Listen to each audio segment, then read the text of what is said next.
to be back. I first want to just thank you for your work in the amended budget. We certainly appreciate the help. I'll try to be brief today. I know we had kind of an extended conversation about our budget at the last meeting, so we've discussed many of the issues already. I wanted to just let you know a couple of our concerns, and then I'll be glad to take any of your questions.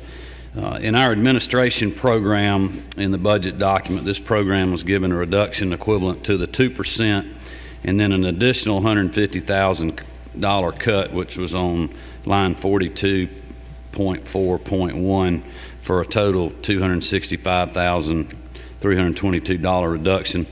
As you all know, the House removed the cut for the $150,000 in the amended budget, which allows our agency to maintain current staffing levels and add additional enforcement positions in the 13 budget if the add that the governor's office gave us of $396,000 remains. That addition is on line 42.4.2. This will only allow for positions to be added. There's no equipment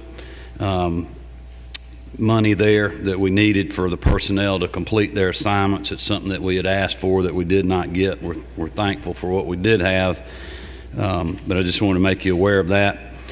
The $150,000 in the FY13 budget, the cut, if it's not restored, then we'll only be able to fill 2 of the positions that the governor's office added the money for 8 positions. And if I can just remind you, when I talked to you about the amended 12, we had the add in 13, but the additional cut in 12, we were end up going to having to take some pretty drastic measures for the rest of this year, and then which could have entailed laying off investigators, and then we would rehire them with the money that we were getting back in 2013. And I know y'all didn't think that was a very good situation, and I think that's why you gave us the help. So we're just asking if the cut that was put back in 12 can carry over, then we'll have the additional money in 13. And as I told you all when we talked to the governor's office, we felt like if we can hire new inspectors or new investigators, new inspectors and that personnel, and put more people out on the street doing that kind of work, that we can pay for that program, also produce additional revenue for the state, and really do a better job for our customers, who one of their biggest complaints is on the enforcement side of the many people that we license, that we're not doing enough to go after unlicensed practice and going after those that are competing with folks that are doing things the right way. Also just wanted to mention that after over a month of following the secure and verifiable documentation law, the continued underfunding of this program becomes even a greater concern. Additional expenses of personnel cost, system updates, and supplies will be needed to continue to perform regular functions on top of the growing demand. And I've been throwing some numbers out to some folks over the last few days in our professional licensing division. Our budget down there in Macon has been reduced 17%. We've been able to reduce our head count 32%. By using efficiencies, consolidating divisions, making some really tough choices, and getting more efficient. But our workload down there last year increased 24%. So we're on an unsustainable path there, and I know you all know that. Lastly, I just wanted to mention the archives program. I know our friends of the archives have contacted a lot of the legislators. We had kind of an open house in our office. I have tried to get them to be very respectful in the way that they ask the legislators for funding. I know they're concerned about how many days a week that we're closed, and the question often comes up, how much would it take to open the archives facility another day a week for the rest of the year? And it takes about $135,000 per day per year for us to open an additional day. And right now we're open on Fridays and Saturdays. And then the last thing is our rent escalator in the 13 budget. As you know, it was included in the amended 12, which we appreciate the governor doing that.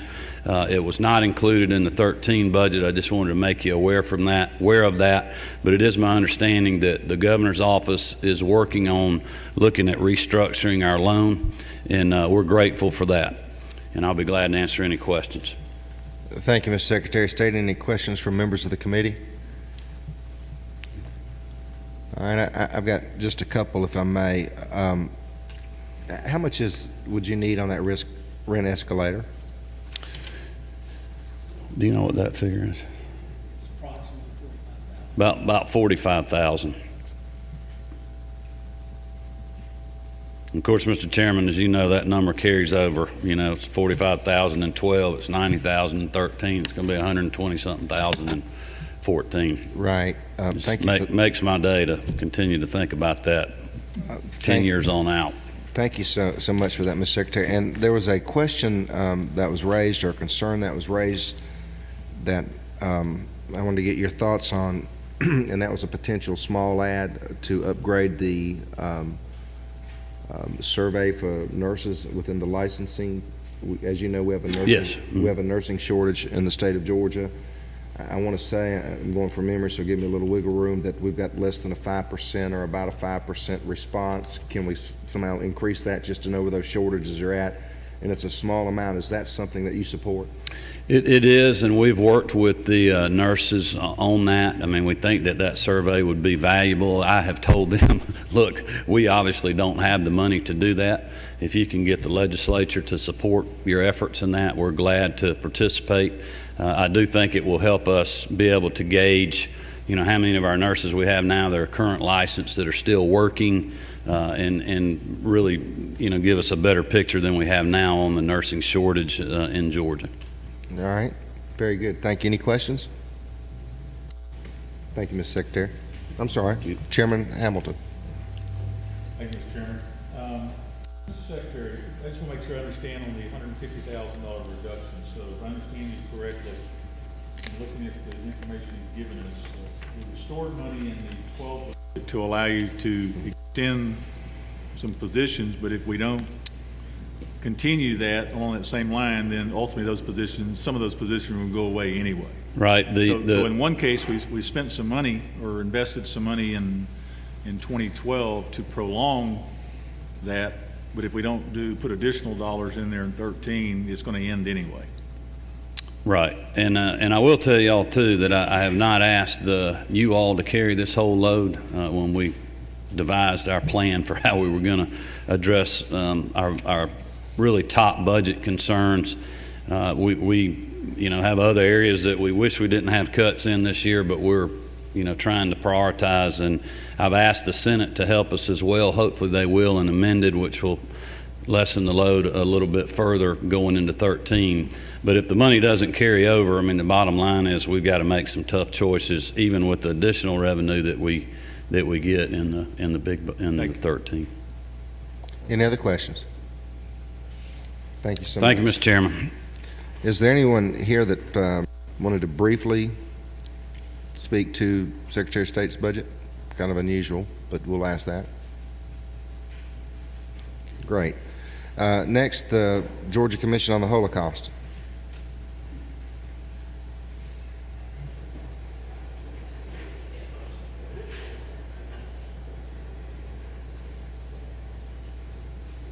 It's also to be found on page 19 of your document.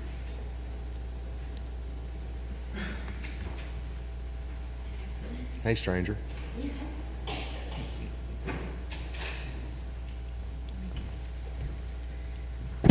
Good afternoon, members of the committee. My name is Vicki Staley. I'm the Executive Director of the Georgia Commission on the Holocaust. I'd like to introduce you to Emma Ellingson, and she will be here if, for some reason, I cannot be here for a meeting. However, only the worst thing that could happen will keep me away, I assure you. We're just here to speak to the recommendations of the governor. We would ask that the committee simply go along with those recommendations.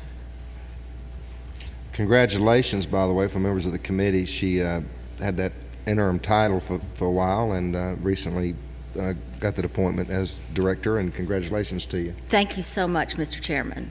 All right. Any questions from members of the committee? I see none. If you'd be kind enough to come by my office where we can discuss an item or two, I'd appreciate it. I'll be happy to. Thank you. Thank you. Georgia Drugs and Narcotics. How are you? Good. continuing on page 19 for members of the committee. On deck will be the former Ethics Commission. Good morning, good afternoon, excuse me. I'm Rick Allen, Director of the Georgia Drugs and Narcotics Agency, and I'm here to speak on the FY13 budget, and the reduction that will come out of our budget is coming, the $64,000 is coming out of personal services. It would take the money for a vacant agent position. And that's pretty much all we've done. We're staying status quo. That's one position. Well, part of one position, yes, sir. All right, I'll bite. What is part of one position? Oh, well, I just took the 2%. That's, a position is several thousand more than that, and then they took that 64,000 just happened to be the 2% we needed to reduce.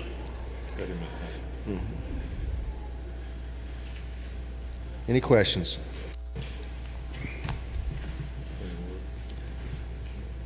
Chairman Williams. How many positions do you now have in the narcotics? With the warm body in it, or Whoa. You're not hiring warm bodies, are you? Preferably. we'll That's the wrong thing to say. We want qualified people. We have some ready to retire. They're getting pretty cold. Yeah, I think there are 11, and several of those are either unfunded or we're looking for somebody to hire. So out of this half of personnel, would you cut the whole position out? One of those vacant positions, it'd be essentially cutting the whole position out because I don't think they're going to come to work for $4,000 or $5,000. That put you down to 10. Yes, sir. Any other questions from members of the committee? Thank you, Mr. Allen. Appreciate what you do. Miss LeBerge. No? Yeah? Huh? Campaign Finance Commission, found on page 19. Good afternoon, Chairman and committee members. Thank you. The only thing we have in the governor's request is $25,000 for mailing costs.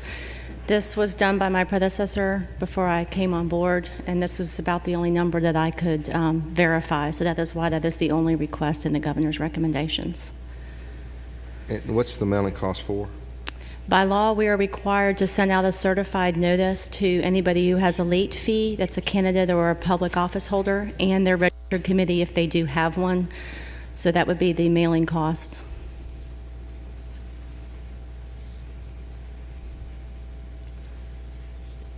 Any questions from the committee? Just Mr. Hamilton? Thank you, Mr. Chairman.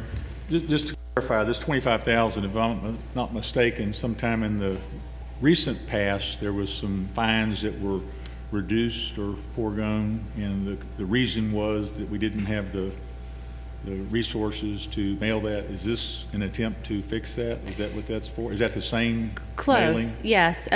My predecessor was not mailing out these notices, and the late fees were allowed to escalate based upon how late the initial report was done. When I got there and realized what was going on, I had some conversations with leadership on the House and the Senate side and with our commissioners, and we lowered all of the late fees to the 125 level, which was the lowest, until we could get a handle on this and figure out, we didn't even know how many late filers we had. There was no reporting, there was nothing being run. So we figured out how many we had and figured out what our mailing costs were going to be, and trying to figure out where we were going to have the money in the budget this year to be able to actually mail those out. Follow-up question? Yes, sir. So along that line, then, it's your estimation that this will fix that, so you would anticipate, without some strange thing happening, that will not occur in this budget cycle, that you will have the necessary funds to mail as needed to keep from having to reduce those? Yes, it's kind of a one-time backlog issue because no notices were mailed out since the law changed. So once we get this backlog moved through. It's a catch-up. Yeah. Correct, Okay. but there will continue to be mailing costs unless the law is changed. Thank you. Ms. LaBarge, I want to tell the members of the committee that our analyst here, Jeremy, has done just an outstanding job of digging a little deeper, as we like to say, and he's to be commended for that. You know, there's been accusations about funding for what, you know, you do, and allegations made, accusations made. And when we dug into the numbers that since 2006 that you've had an increase in your budget of actually 31.5%. We also reviewed the budget over the last 2 years, and we have found things like excessive pay raises or outlandish pay increases. We have found things like P-card purchases with no explanation, renovation of offices. Yes, sir, you're accurate on all of those accounts. Some items adding up to close to $50,000. And while I am extremely mindful that that didn't happen under your watch, I'm going to ask the obvious question. It seems to me that perhaps it's not necessarily a funding issue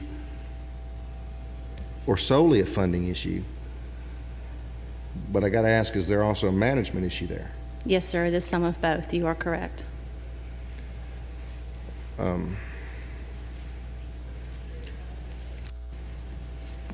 Woman Smith. Thank you, Mr. Chairman, and thank you for your presentation today. I'm trying to understand a little bit more what was just asked. The comments about excessive pay increases and just, I think it was funding issues versus managing issues. Yes, Could ma'am. you go in a little bit more detail on what would be an excessive pay issue?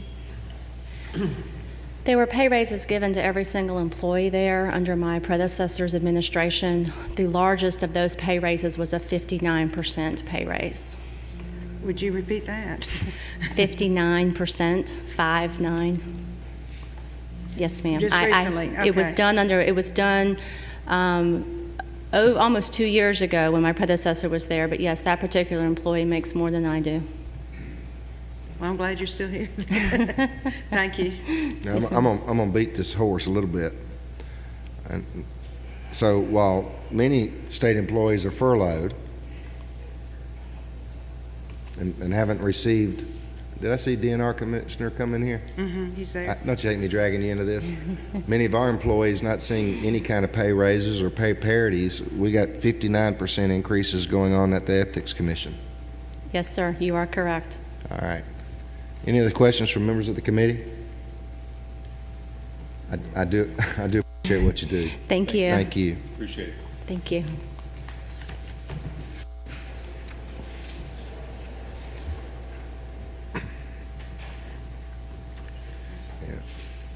I just can't help but wonder if we couldn't fulfill the mission there a little bit better if we managed it more properly.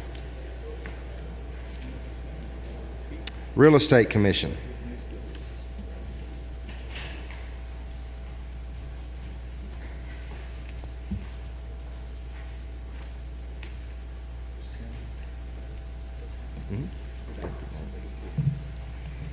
How are you? Oh, good afternoon. I can almost promise you that you're not going to get that line of questioning. I'm sorry. I can almost promise you're not going to get that line of questioning. Well, you know, we had this for the amended FY12. I sort of gave my arguments and concerns about the Real Estate Commission and its budget and the fact that it's funded by the licensees and that a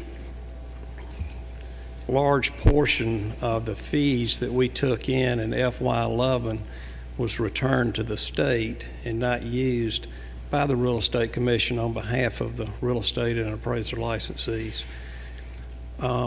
That's a point that I try to make every time I speak to a group, just to let them know that, you know, and by law, we can't take state funds. It has to come from our license fees.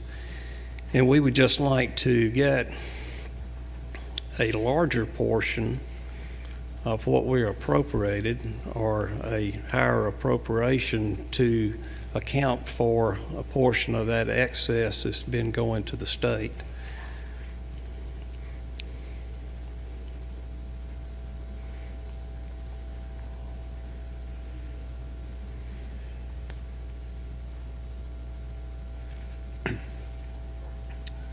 Any questions from members of the committee? Chairwoman Smith. Thank you for your presentation. I'm curious, again, as to how the process works. So essentially, the people who check on the real estate licenses are employees of, they self-fund themselves to keep the standards up on the licenses, or what is the exact process there? For the Real Estate Commission? Yes, sir. Well, first of all, we regulate real estate licensees and appraiser licensees. Okay. And we do all the licensing, we do all the education, approve all the schools and the instructors, and we do all the discipline for each group. And we currently have about 490 cases that we're actively working on that are in different stages. And the proposed cut for the FY13, 58,000 of that is for contract services. And that essentially is to pay for our SAG, or our attorneys that handle these cases, and we're just going to have to get them to slow down or to not bill as much or not do as much work for us. Is your goal to try to get the attorneys not to bill as much?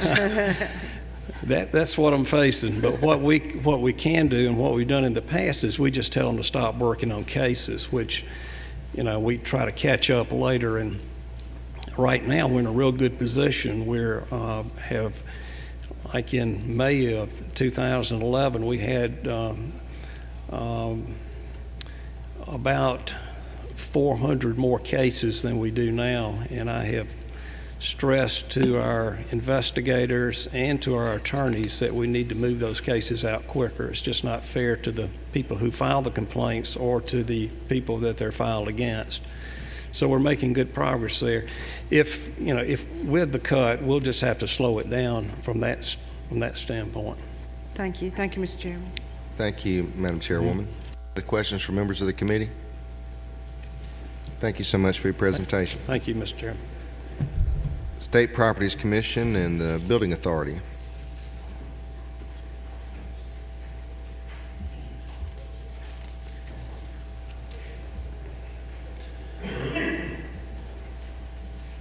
And while we make our way to the podium, I just want to take this opportunity to publicly thank you for addressing some of the concerns that we had in regards to various leases, things of this nature, coming by and talking with me and my analyst in a very professional manner, great explanation. And I just want you to know that, you know, so many people always kind of have a hands-off approach or a defensive attitude, unfortunately. I really appreciate the way you handled yourself. Thank you. Well, thank you, Mr. Chairman, members of the committee. It's a pleasure to be here again. I'll be brief. The governor's recommendation for the 2013 budget was the same as it was for the amended budget. They are reducing GBA's contribution to Treasury from $3,258,871 to $1,996,734, which will save us $1,260,000, and this is to reflect the increases in our health insurance and retirement, and so that's the only items in the budget. Any questions from members of the committee?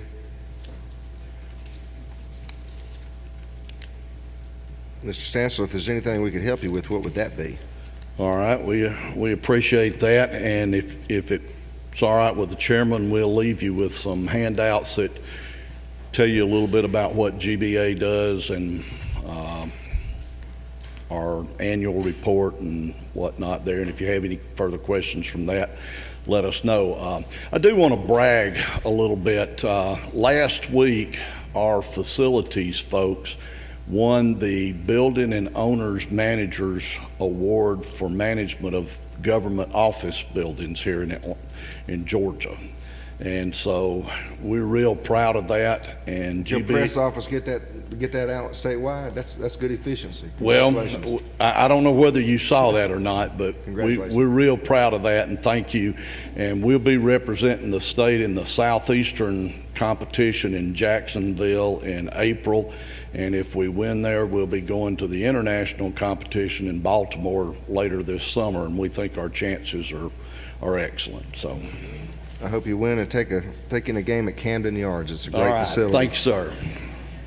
Yeah. Oh, by the way, we got to ask that. We're appropriations. Is there a monetary prize to that you're going to be able to? No, unfortunately. That's going to go to the general fund? Unfortunately, we have to pay them a little bit to enter even. So, right. But we did get a nice little trophy There you go. about so big, and I meant to bring that and I walked out and forgot it. But Thank you. Congratulations again. You make us proud. Department of Driver Services. I think the committee will find that on page 10.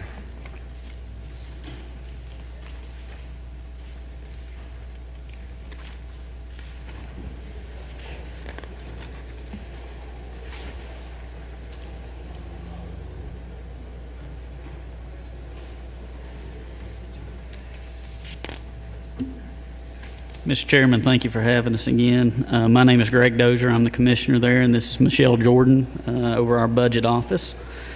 You will find us on page 10, I believe, is the page you stated, Mr. Chairman. Yes, sir.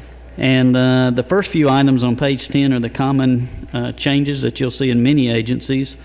We have 8 of them, and I'll run through them, Mr. Chairman, fairly quickly, but you stop me if there's questions on them. The first one is the reduction related to the payments that we make for SPA. The consolidation of that agency produced a savings for the state, and that's the savings as it comes to the agencies. 20.0.2 is the liability premiums. That's a premium that we have not paid in the past, but I believe you'll find it in most agencies, and our portion of that is $55,263. 20.0.3 is the PeopleSoft billings. These are the payments we make to the state accounting office for overseeing the accounting system, and those billings are going up by $12,000 for our agency. Let me stop you right there. Going up by $12,000 compared to last year?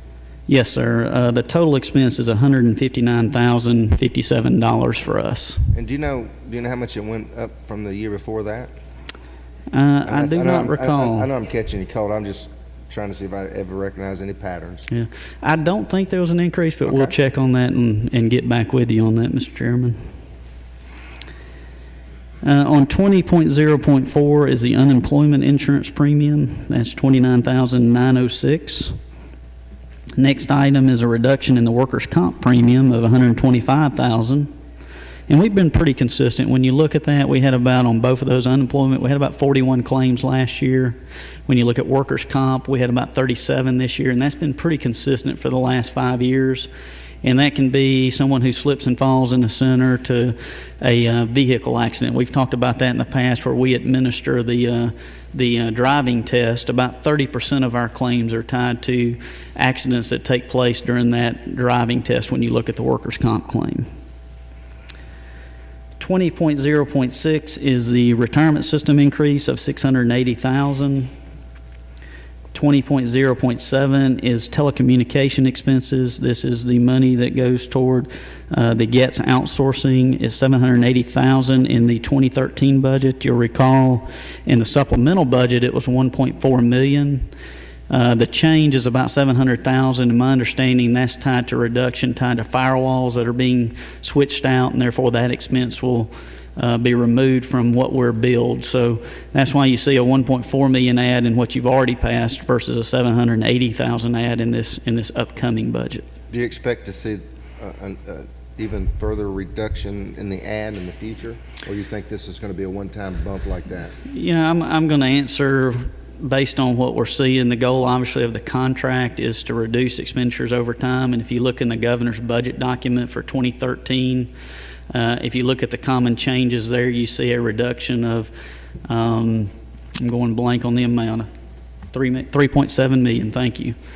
So I'm not sure what the out year is since it's a global contract. Our portion, we're one of the top spends in the state because of all the driving records and the mainframe spend. When someone comes into our agency and gets issued a license, every time we do that, it churns on the mainframe. So as you look at DDS, our expenses have gone up while other state agencies have gone down because of the global look of that contract. So overall, I'm not really sure where we're headed. I do know in the out year it's going down based on that document of the 3.7 million. I do think you'll see a stabilization, though, as the transformation finalizes in the next year, because we're still going through that transformation at this point in time.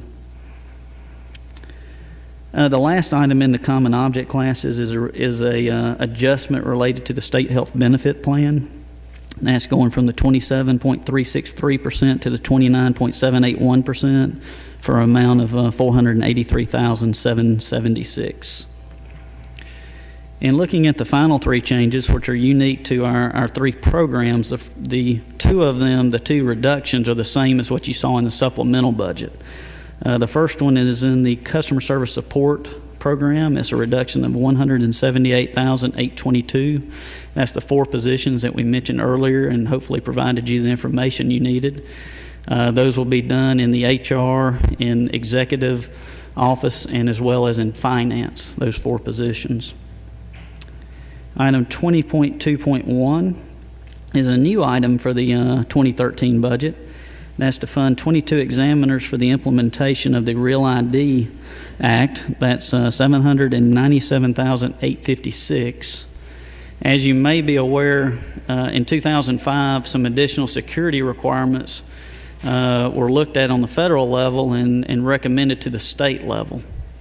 And we've been moving vigilantly to a point to where we could flip that on when it went live. Our system is prepared for it. There's very little changes that will take place in the upcoming budget. Basically, we'll be asking individuals to bring in 1 proof of residency, a lease, a utility bill, things of that nature. We'll be asking our customers to bring in 2 proofs of residency. Today, we only verify your social against the Social Security database on the initial issuance. In the future, we'll be verifying each time you come in electronically. Customers should not see that, but there is a little bit of a cost there.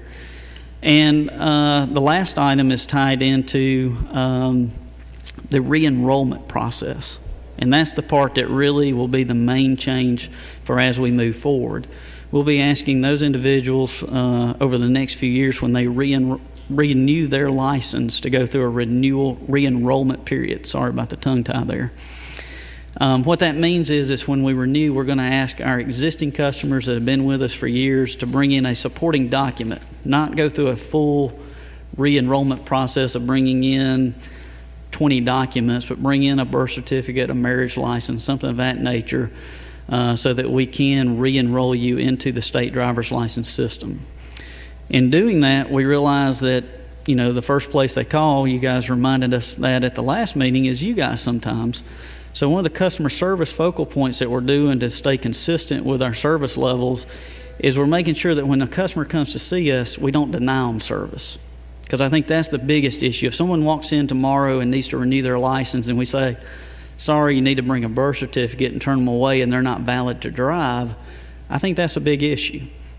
We're going to give individuals a 120-day extension on their driving privileges to bring us back in that document. And we're going to be working with them very diligently in getting those documents for them as far as a birth certificate or a marriage license or whatever they need. We're going to provide a lot of support for that.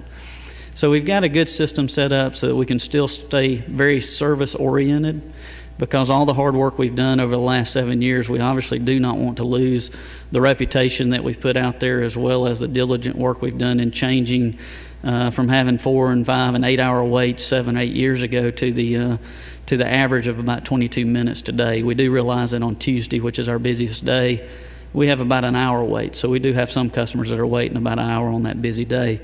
But we feel like we have a great plan that will focus on service as we implement this. Let me ask you on the Real ID, why is 22 examiners the magical number? Good question. 22 is based on in the metro area where we have our main service issues, when you look at the state, we do about 3.2 million transactions annually. When you look at the metro area on a Tuesday, we do somewhere around, well, on a month, it's easier to talk that way, at a Norcross Center, which is our busiest, we do about 25,000 face-to-face transactions.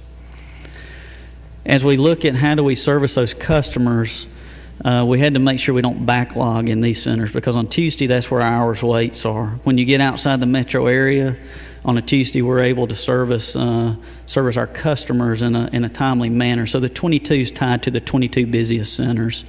Obviously, if the economy was better, if there was more resources, we'd love to have additional resources, but we feel like this will keep our service levels in an appropriate level, but it will be trying for us.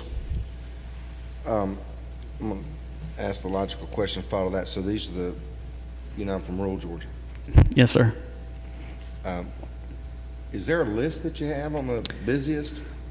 Yes, sir. We can provide you a list from the busiest to the most transactions, and we do not have the 22 positions identified by those centers, but that would give you the logical area of where they would be. What does that mean, you don't have those examiners identified by those areas? Well, it depends on, if this is approved, it'll depend on where our vacancies are, because today we brought in 15 additional examiners today, but we have such a high turnover rate that we may have a South Georgia center that's operating on 5 examiners, and if 2 of them submit a resignation, we're going to have to replace those 2.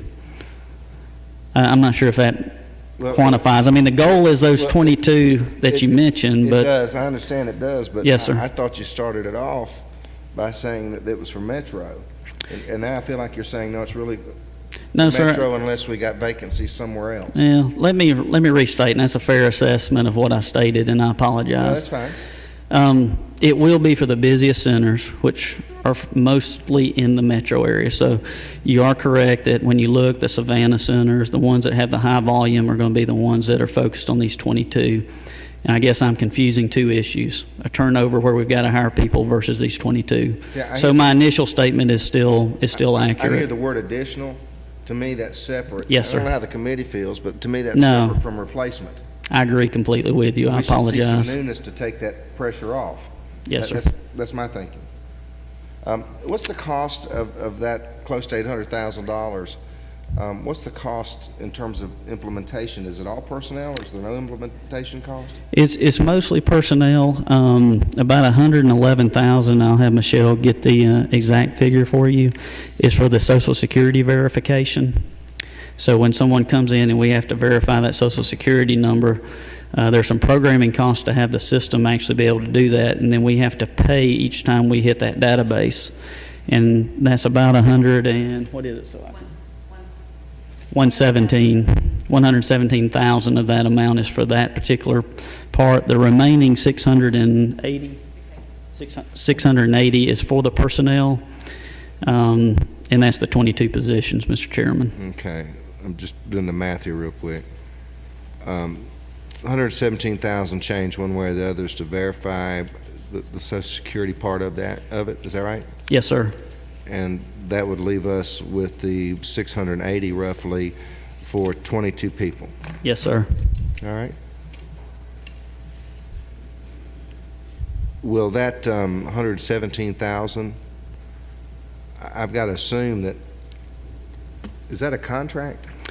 It is a contract on a per verification basis. Mm-hmm. Now that's split. The 60,000 is for the programming cost, for us, a one-time programming cost to change the system. The remaining amount would be a continuing cost of validating the customers as they come in. Okay, and I'm just, again, we want to think next year, I want to be able to remember this, but 60,000 of that 117,000 is a one-time cost. Yes, sir. I'm sorry. So therefore, okay. Unless we see a dramatic increase in population or something like that, then the verification would actually come at a cost of about $57,000 a year. Yes, sir. And since it's based on a percentage for that verification, I'm assuming we should see minor adjustments in that one way or the other. We're not going to see a huge bump, I wouldn't suspect. No, sir, we would not plan on that. All right. Any questions from members of the committee? Yes, Chairman Parsons. Thank you, Chairman. I wanted to ask, you've got a cut here of about $16,000, $17,000 related to driver training. That driver training reduced contractual services for the online certification. But I was just wondering, we still have that, as far as I know, we still have that add-on fee where money's coming into the general fund. I'm just wondering, is any of that money now coming to driver services, or? No, sir. The last time money was appropriated for that purpose was in the 2010 budget, I believe. 2009, 2010 was appropriated in the supplemental that was reduced out. So the last time there was actually funding that was provided was 2009. I may, Chairman, just wondering, is that something that, I know we've talked about that over the years, but is that something that you all are asking for now, or not asking for it from the when you make your budget request? Obviously, serving two roles here, serving as Commissioner of Driver Services, serving as Chair of the Commission. The Commission has sent letters and made aware to the committees. I believe we sent one to the Chairman. I can't remember if we did or not, Mr. Chairman, so I apologize if I have not. But we've made aware of what the collections are, talked to OPB during the process, but as far as the budget submission went, the agency itself did not request that money. Okay. And it is still being collected about the $10 million mark, as we've talked about in the past. Right. I mean, I'm not criticizing or anything. No, It's no. just one of those cases. Yes, and sir. That's just a good example, really, where money is being, I mean, we passed the legislation for it to be directed toward driver education. It doesn't have to be, but it's one of those things where it's supposed to go to, but because it's not in the Constitution or whatever. Yes, sir. It can be used anywhere. So I'm just curious if there was if any of it at all was being used for. It has not. Thank you. Yeah, I would like to talk to you Yes, more sir. about that sometime. Thank you. And, Mr. Chairman, I did not mention the last item on here. I'm not sure if you'd like for me to go ahead with that or to hold off for a minute. Yeah, briefly, please. Okay. Last item on here is a $16,000 reduction, and it's the same as in the supplemental tied to our regulatory compliance unit. That was for a contractor that was working on doing a web-based system for the enrollment for driver education. That system will be completed at the end of the contractor's tenure, which actually ended last week. We have completed that system. We have it in a pilot state now, and we'll be rolling it out statewide, so that reduction will not have a substantial impact on our operating. Other than that, Mr. Chairman, I have concluded our sheet, but obviously would be happy to answer any additional questions. Thank you so much. Any questions from members of the committee? Thank you. Thank you. I do want to mention, and you know, y'all kind of know me, all the time in budget I get this thing that says personnel, and then we find out when you do a little digging sometimes, well, it's also to buy this software and it's also to buy this. And Yes, sir. no reflection on you, but we hear that all the time, and what makes that so difficult is we want to bore down, because if that $60,000 in your case is a one-time expense, Yes, sir. we can use that for, you know, another examiner or two next year. Yes, sir. But we have to have that kind of information in order to make those kind of judgments. So thank you so much. Thank you. Governor's office. We've got OPB and the governor's office, right?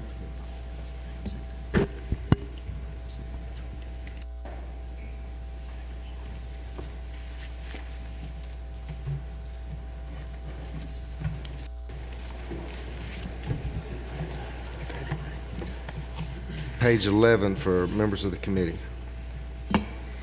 Thank you again for having me. I'm David Tanner, Deputy Director of the Governor's Office of Planning and Budget. Today I'll be talking to three of the items under the Governor's Office, and then turn the mic over to the agency heads of the attached agencies that you've invited to talk to their budgets specifically.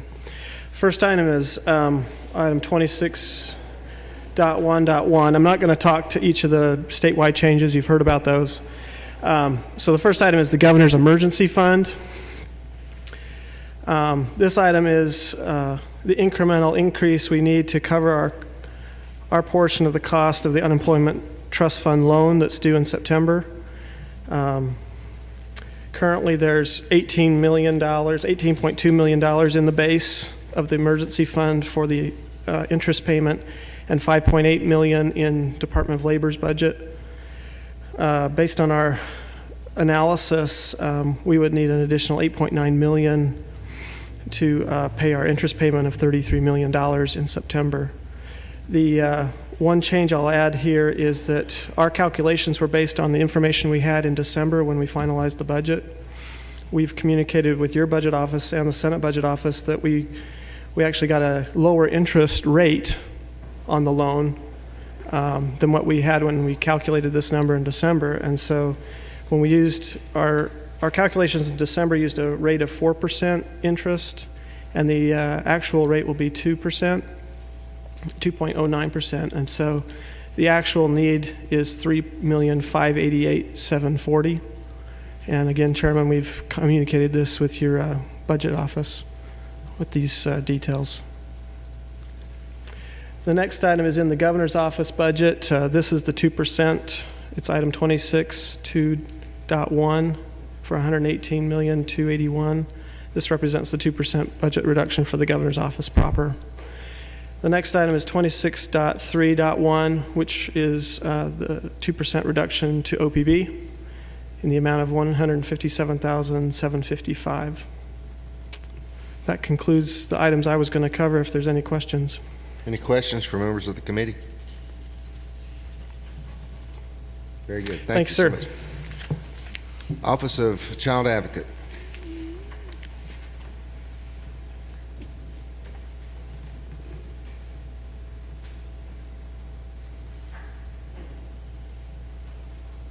How are you? Great, thank you.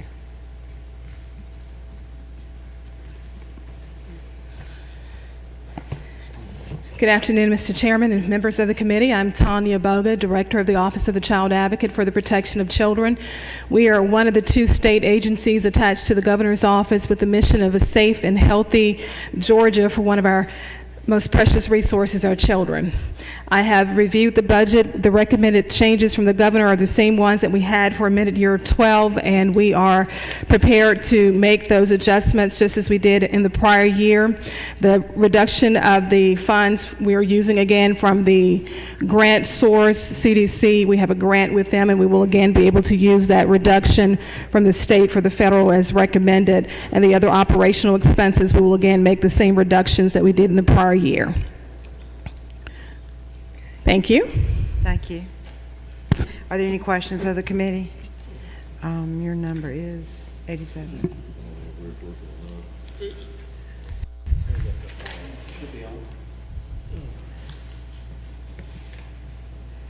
Chairman Williams. Okay. The reduction of funds from state funds with federal funds. Sir. Did the federal funds, were they reduced that amount, or how did that work as far as? Well, we moved the funds from the federal, we allocated funds from that budget over to cover what we had been covering out of the state budget for contract services. So we're actually making a cut, even though you're fooling with federal funds and state funds. Yes, sir. Doesn't sound very good.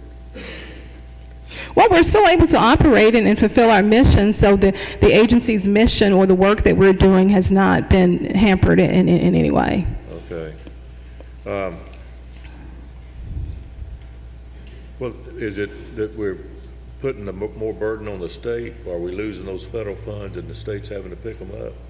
We're not losing any federal funds. My understanding of what was recommended is that instead of using the federal funds in the prior year, it was like $12,000. They asked us to use $6 from state budget and $6 from federal budget. Now for this time, we've been asked to further reduce that and just pay all of the contract services for that particular line item from federal funds and to use no state funds for it. Thank you, Mr. Chairman. Any other questions? Thank you, Ms. Lugo. Thank you for your presentation. Thank you. Next, we have Children and Families. No, next we have Georgia Commission on Equal Opportunity, and then after that, Consumer Protection.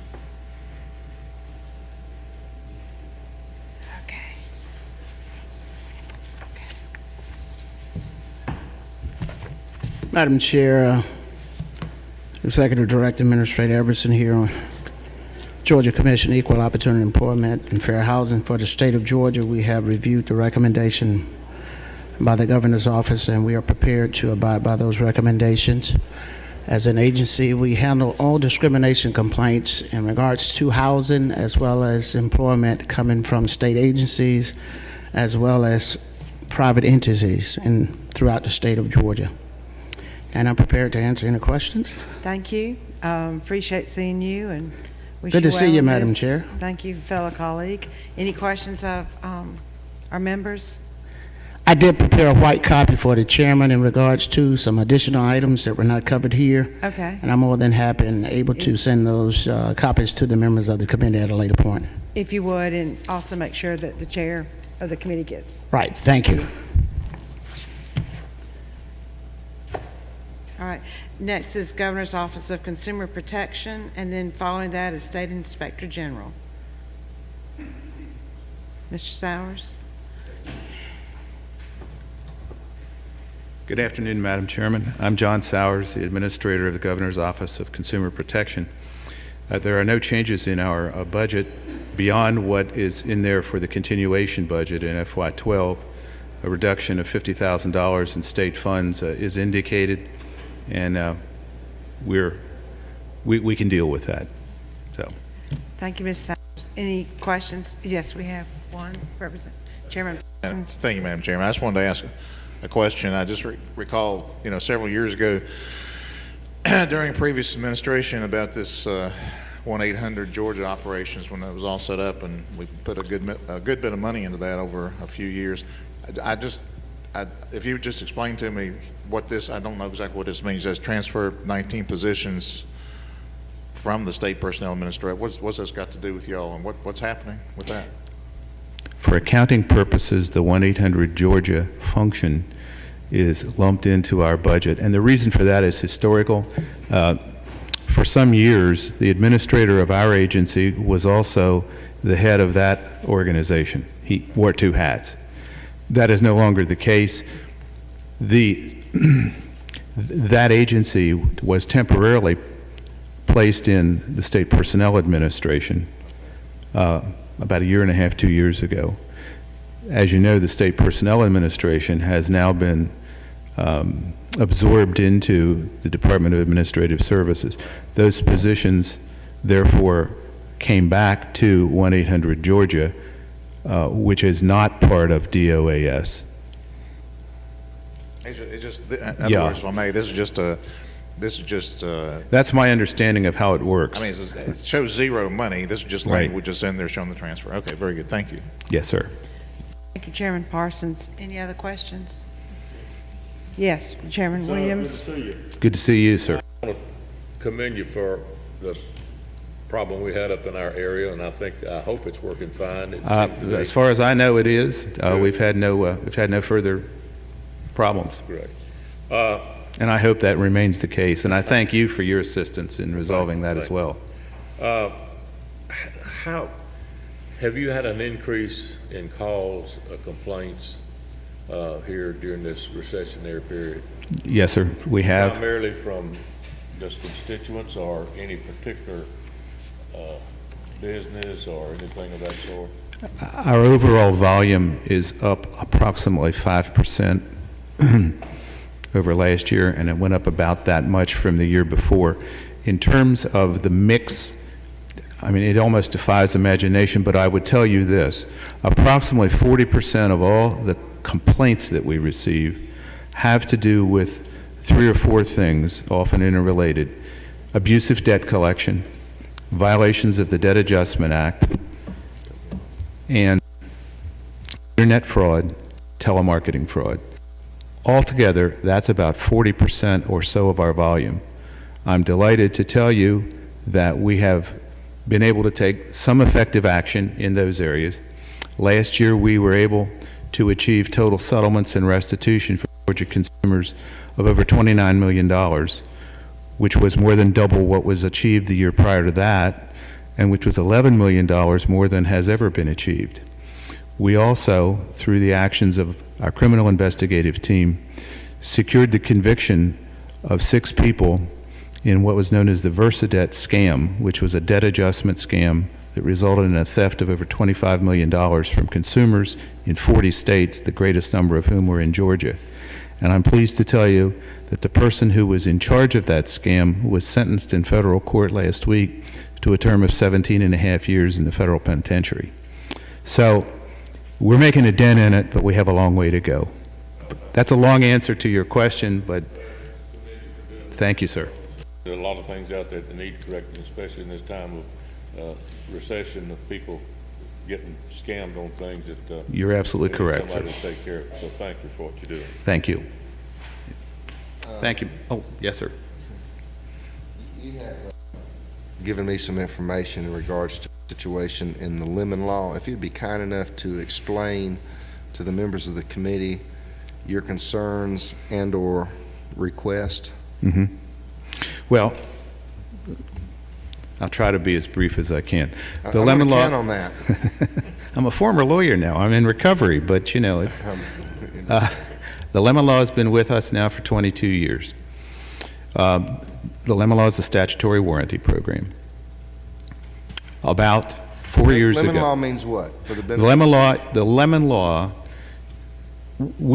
Every state has a lemon law. All the provinces in Canada have them.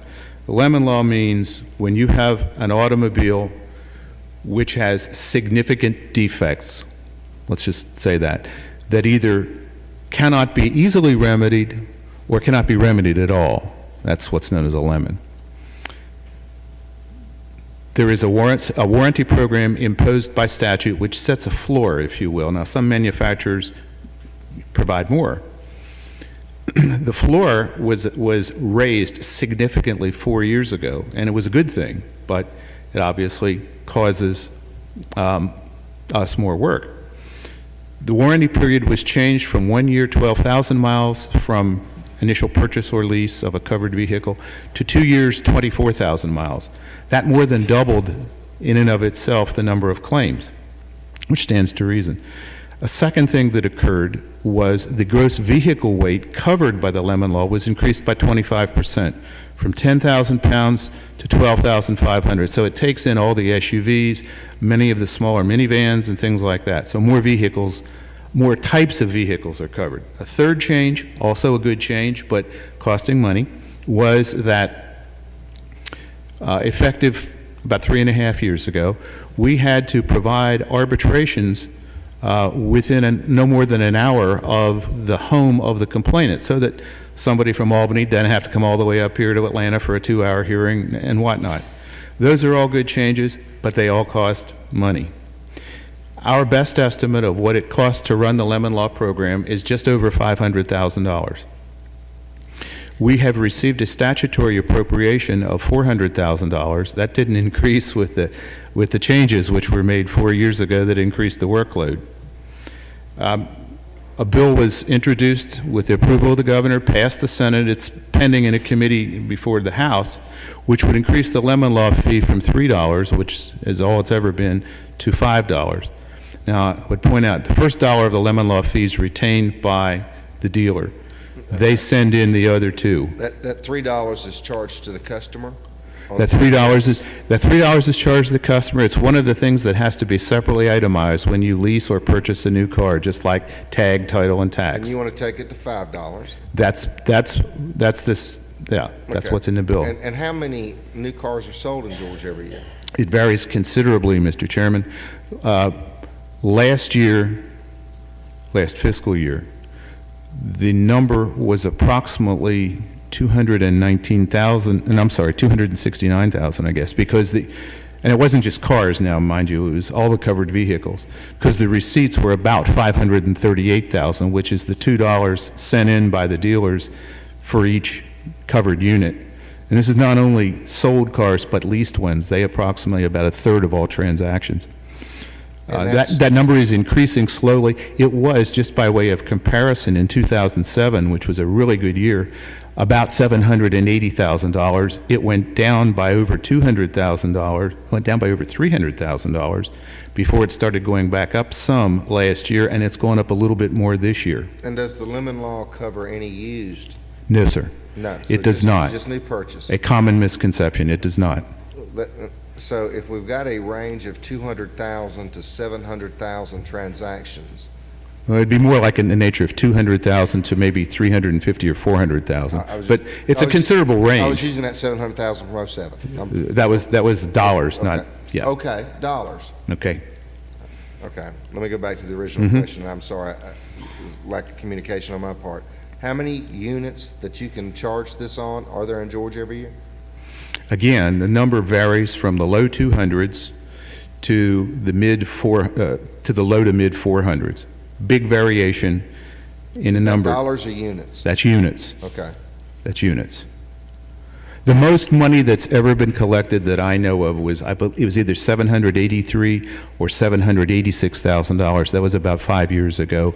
Last year, it was $538 and change. Okay, and what you're looking at is just in case the bill doesn't pass, which would cover this, then you need $100,000 to get you from that 400, I'm going from memory, to $501,000. Your memory is absolutely correct. Now, that is not state funds, Mr. Chairman. That's what's known as other funds because it comes from, ostensibly comes from those fees. Right.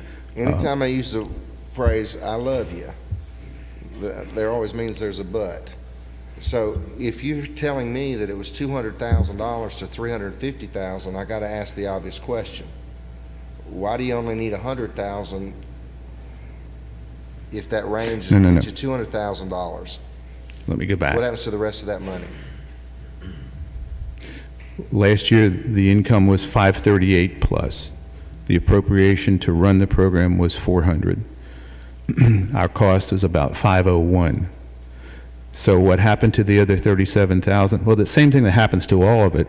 Because Article 7, Section 2, Paragraph 3 of the state constitution says that all taxes and fees, except for a couple of agriculture fees, have to go to the general fund. Everything goes to the general fund. Money is then appropriated back to run, in this case, the Lemon Law program. So we can't take that money, use it or borrow against it or what have you. It goes in a lockbox at OPB.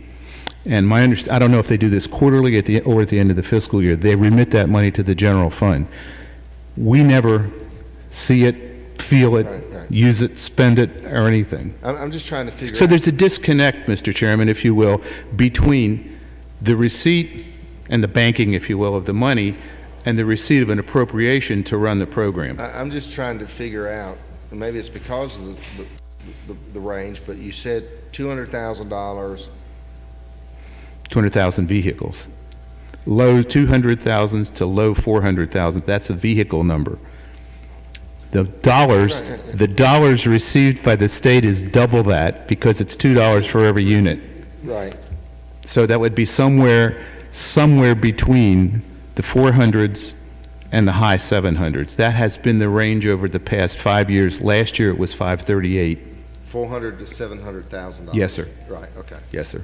And so my question is, if the range is 400 to 700,000 is the range, why?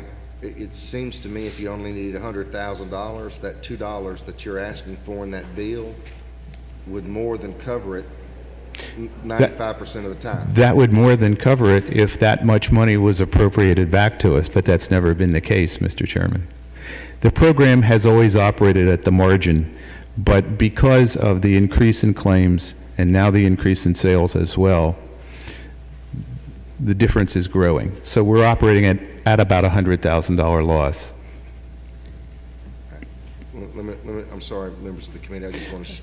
Let me, if I may. I don't know the reason why the bill isn't moving. I can dig into that. I guess what I'm wondering is if it wasn't $2 and maybe it was 50 cents, would 50 cents cover your 100,000? An additional 50 cents? Yeah, or $1. Where's that magic number that covers what you're asking for? Because what I don't want to do, what I don't want to do is for this committee to look at appropriating the additional $100,000 and that bill pass. No, I understand, and that's fair. And I'm assuming you came to me asking for that $100,000 in case the bill didn't.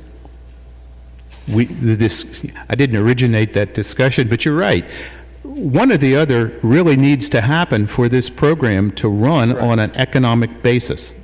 You are correct. And I believe I told you, and and I feel this way, if the fee increase didn't occur and the $100,000 in other funds was added to that line item, you wouldn't hear about this for the rest of this administration. No. So one or the other certainly does need to occur in order for the program to not continue to operate at a deficit. And of course, what that means, we suffered 7.7% reduction last year. We're taking an additional small one this year. You have to pay for what we're doing out of something that's intended for something else. All right, and there isn't a bill in the Senate right now? You're saying it's already passed the Senate? That bill passed the Senate about 2 weeks ago. Yes, sir. Okay. Any members, any questions from members of the committee? We appreciate it. I'm sorry. Thank you, sir. I'm sorry about the passing of your boyhood commentating baseball idol. Well, I thank you very much. All right. Take care. Thank you. He is quite the baseball buff with the statistics and everything, and there's not enough of those.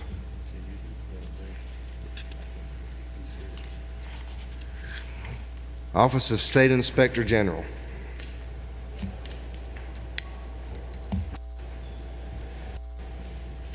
Mr. Chairman, members of the committee, I'm Darren Hicks, serve as Inspector General in the Office of the State Inspector General. I believe our office's budget is set forth on page 12 at line 26.11.1. We are taking approximately $5,251 in reductions. That is essentially, it breaks down to some computer charges and then operating expenses, which from our perspective, that just means office supplies, mileage, and training reduction. Otherwise, that's pretty much our budget. It remains the same as fiscal year 2012 amended and fiscal year 2012, and I'm happy to answer any questions about it. What impact have you seen in your office with the cuts? How does everyday Georgians feel it? The biggest effect it has is, number one, on training. My staff are professionals. I've got 2 accountants on staff. I've got one who's a retired federal investigator, and we have to find basically free training opportunities. And then we have to decide whether or not we have money to pay mileage to get to those. And that's when you do what they do and the level that they do it, they're certified fraud examiners, masters of accountancy. They need that training to stay ahead of where they need to be. And that affects us on that. It affects us on mileage because we have to make decisions about where we're going to go and what we're going to do on that. And, we sit there and we laugh about it, but, don't send us to a conference somewhere because we're going to try to grab every pen that's left on a table. I mean, we're hurting just trying to pay for copy paper and pens and the basics. What's your total budget? I think it's coming in at $572 for the fiscal year 2013, $572,486, which of course reflects some of the increases that are outside of our control with approximately $5,000 in reduction. So our base was going to be about $550,000 without the increases. Any questions from members of the committee? Chairwoman Smith. Inspector Hicks, thank you for your presentation. In difficult economic times, is your office seeing more referrals to your office? We have had, this past calendar year was the highest number of complaints that we've received in our office historically, and we started in 2003. I can't tell you if that's because of hard times or we've done more of an outreach effort to try to get information out there about our office.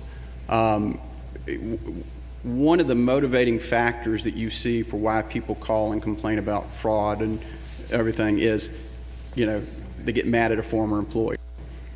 So to that extent, we see a lot of people who are mad at former employers that call and give us information and tips. So to that extent, yeah, you're going to see a little bit of an effect from that.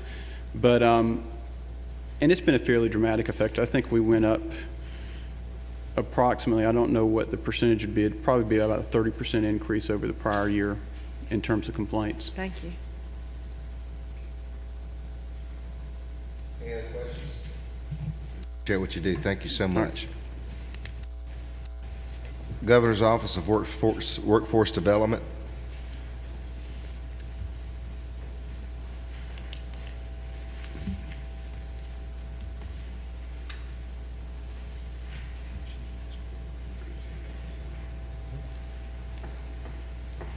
Page 12 for members of the committee.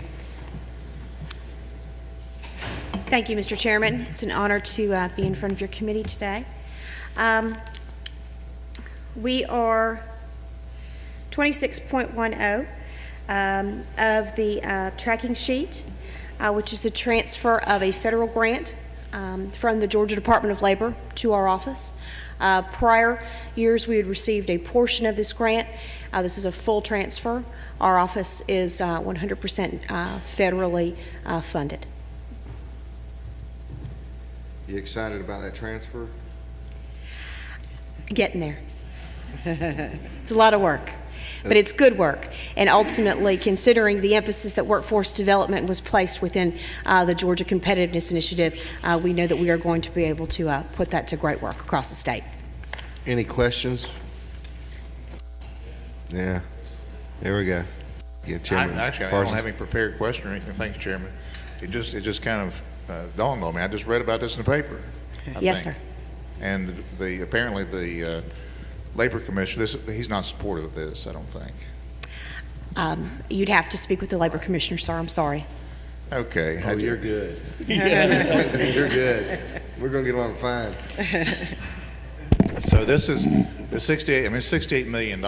So this substantially changes the this position that you have. Is that yes, correct? sir. Okay. Now, will this, and here again, I haven't even had a chance to really digest this, but now does this increase? I guess it would increase the number of employees, and how does that manifest? Is it how many employees and how big a department does that make this? Yes, sir.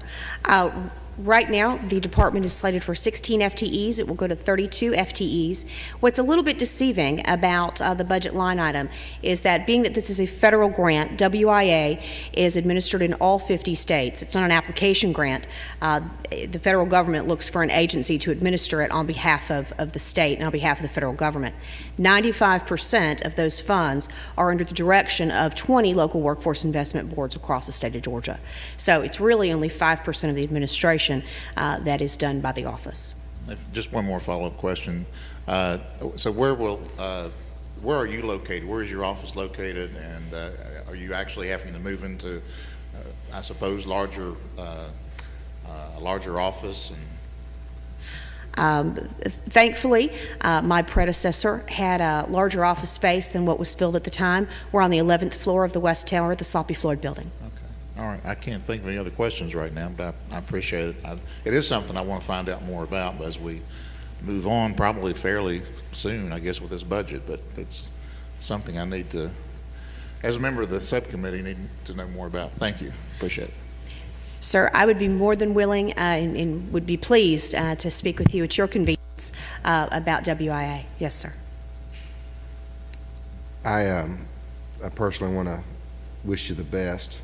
I know it's drinking water from a fire hose sometimes, but all indications and everybody I've talked to, you're well qualified and up to the challenge. So congratulations. Well, thank you. Sometimes I enjoy the fire hose. There you go. There you go. Thank you so much. I've lost my place here.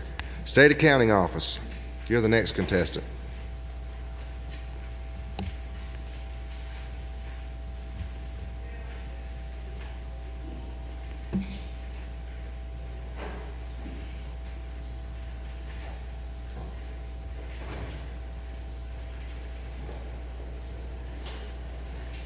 What would he do to this?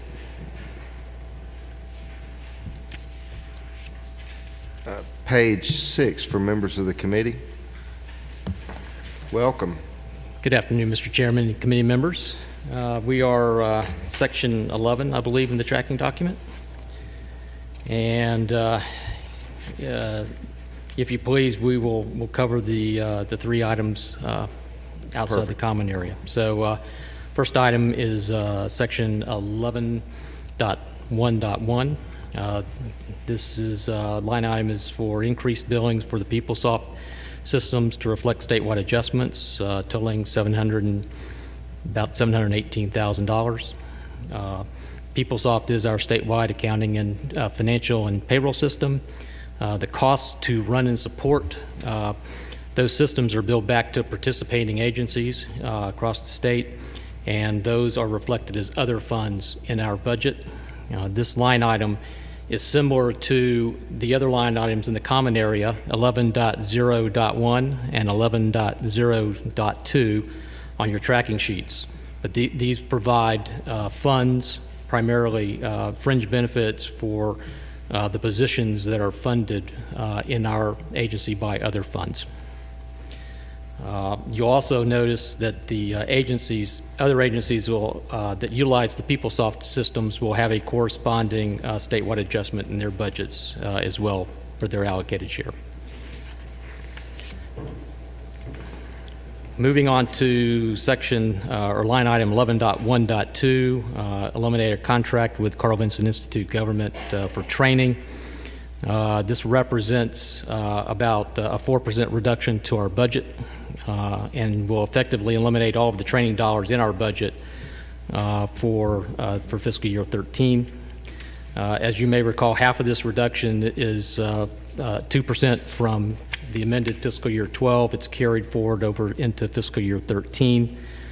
The other half of our contract we use to develop training to agency personnel who are directly involved in the preparation of our financial reports, both the CAFR, the annual financial report, and the budgetary compliance report. I would like to say that since implementing this training several years ago, we've seen substantive improvements in the quality and timing of agency financial information that's provided to us, which has been one of the key factors in moving our completion dates of those financial reports by 4 to 6 weeks since I've been here in the last 3 years. Before you ask the impact of the reduction of that training, the training is invaluable. In our agency, we deem it to be invaluable, and I think our agency customers would agree. So if these dollars are eliminated, SAO personnel will pick up the slack. We will absorb that work and develop the necessary training to deliver to our customers. And line item 11.1.3. Transfer the Comptroller General activities from the Commissioner of Insurance Office to the State Accounting Office. This effectively moves and aligns the Comptroller General function and activities to the State Accounting Office, which is essentially the Comptroller organization for the state. And as I better understand the current duties that are being performed, we are prepared to absorb this work within SAO without additional budget or headcount. And that completes my report, and I'd be glad to take any questions. Any questions from members of the committee? All right, let's talk about this, the Carl Vinson money. Now, that had previously been reduced. That's correct. What did it start out as? If we're down to 140,000 before we look to eliminate, what was the original amount? We got funds several years ago. I'd have to go back and find out what that amount was. But if you had to guess. Deborah, do you know? I'm going to guess roughly 150 to 200K. 150 to 200K. So if we're at 140 now, then this program's only taken on the low side of 10%. We have been reducing our expenditures to them over time, I believe. I'd have to go back and check. And again, as you recall, the reduction we're taking in amended 12 that's eliminating a subsidy that we're providing on behalf of the state. Right. Yep.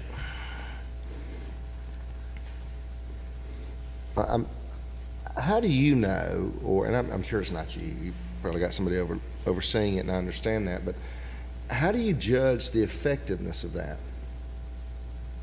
I've got to assume, because we all work with local governments, and you send people to training, and some actually go and shake the hands, and not that I would ever do this, and then leave, and because they've seen it before, and this and that kind of stuff. None of us have ever done that at the seminars. We stay all 8 hours. So how do you gauge the effectiveness and whether actually someone learned something? I believe, and I would probably have to defer to the Carl Vinson folks, they run the training. Well, they're going to tell us it's the best thing since sliced bread. It's a rigorous training. I believe that there are tests that the individuals have to pass. There are certificates that are awarded, so I would bet there are tests that they have to pass. Now, what is a professional going to the Carl Vinson Institute versus a paraprofessional? Well, I would suggest that the folks that are attending the Carl Vinson training are new employees to the state, new employees to state government. Some of these classes, or many of these classes, are introductory classes to governmental accounting. Folks in the SAO, in the state accounting office, who have been around for a while, who are preparing the CAFR, in fact, CAFR preparers in the agencies, would need a higher level of training. They would not be the ones that would be going to these classes. I'm sorry, the professionals wouldn't be the ones going to these classes, and the paraprofessionals would? The folks attending the classes, again, would be your employees who are new to state government, new to the accounting world and state government. They're probably your lower level folks in the agencies, folks in the accounts payable area, general ledger accountants, folks preparing the CAFR. Those folks are seasoned veterans. They've been around the state probably 10, 15 years. They're going out getting CPE training on their own, taking more advanced classes than the folks you would see going to these introductory classes in the Carl Vinson. Members of the committee, I've been kind of amazed how this little bitty item here has drawn so much attention. And I was just trying to wrap my mind about who gets it benefit, because somebody says, well, a lot of new employees and things of this nature, and then I'm starting to go, I didn't know we were hiring those. And that's when I kind of got a bunch of uh-ohs in my office when I asked that one. I would, again, I'd have to defer to the agencies. I would have to say Is that illogical, my thought process? Well, there's a lot of turnover going on in the states. We're seeing a lot of turnover in our agency as well, and so that would be sort of my answer to that question. So and I'm glad you said that, because I couldn't agree with you more. And that's why when I started hearing this paraprofessional, kind of new, I'm sitting there going, well, maybe there ought to be, again, based on that effectiveness, we wouldn't want to be spinning our wheels and sending people to something that weren't going to make it as an employee, and we ended up sending someone 3 times for one position.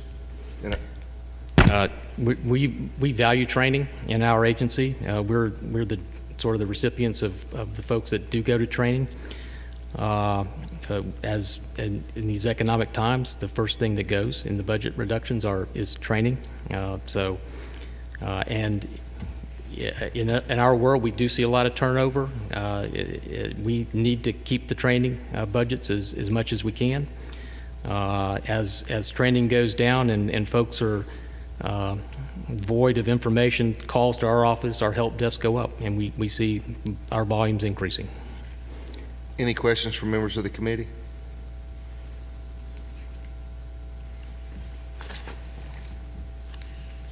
Thank you. Is there anybody here from Carl Vinson? I think I saw someone come in earlier. Yes. How are you? Come in. Come on up. You're the next contestant.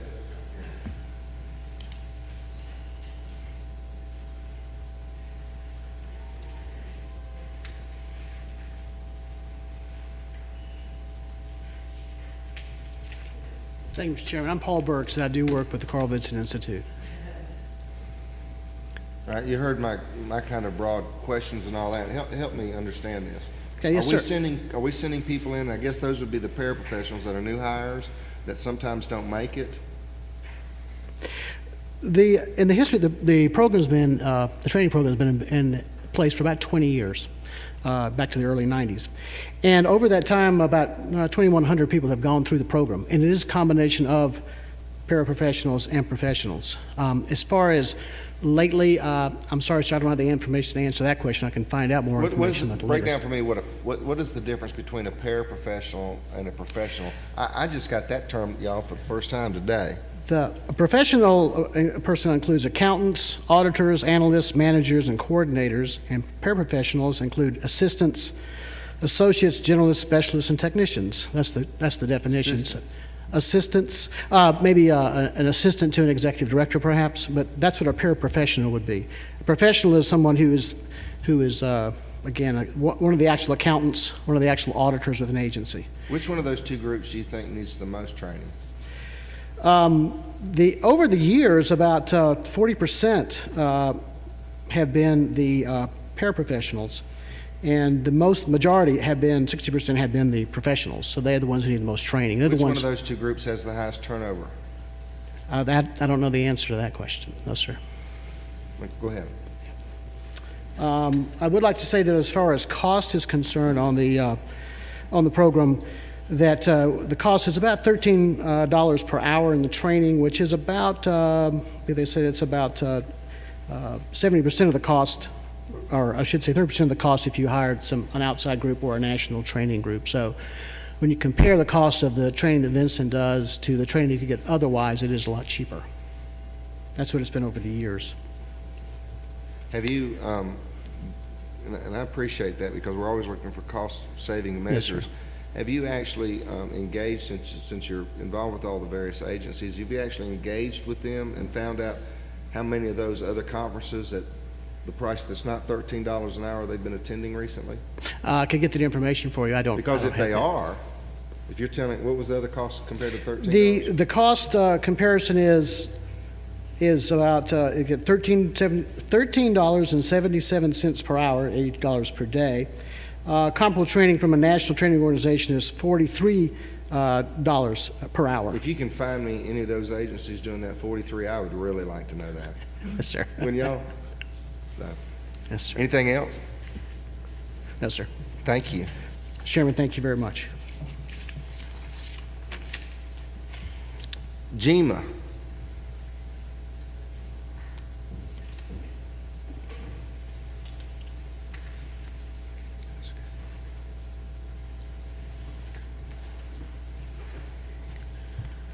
Good afternoon, Mr. Chairman, committee members. Charlie English with GEMA Homeland Security, and I'm on page 11, line 26.6.1, and we were just asked that you allow us to take the same cut for 13 page 19. That we were allowed on 11. That we were allowed to take in the amended budget. $40,267 to reduce the contract we have with the Civil Air Patrol.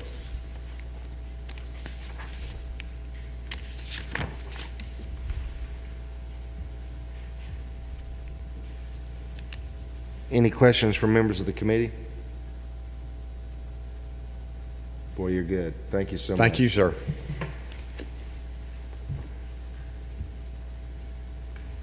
Commissioner of Insurance.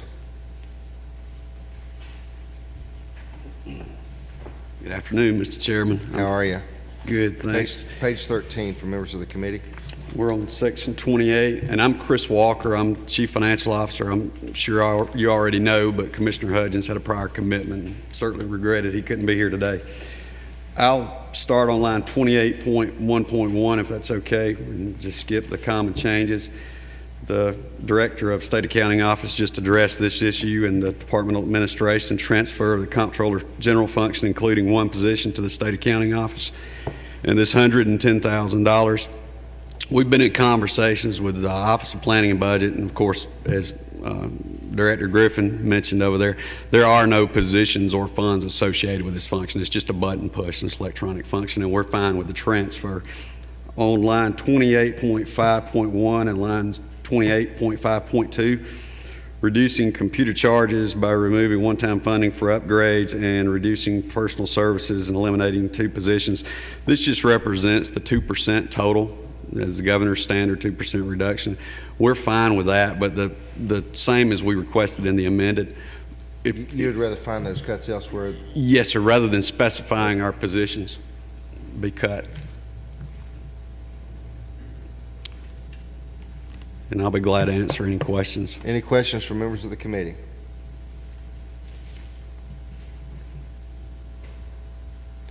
Thank you. Thank you.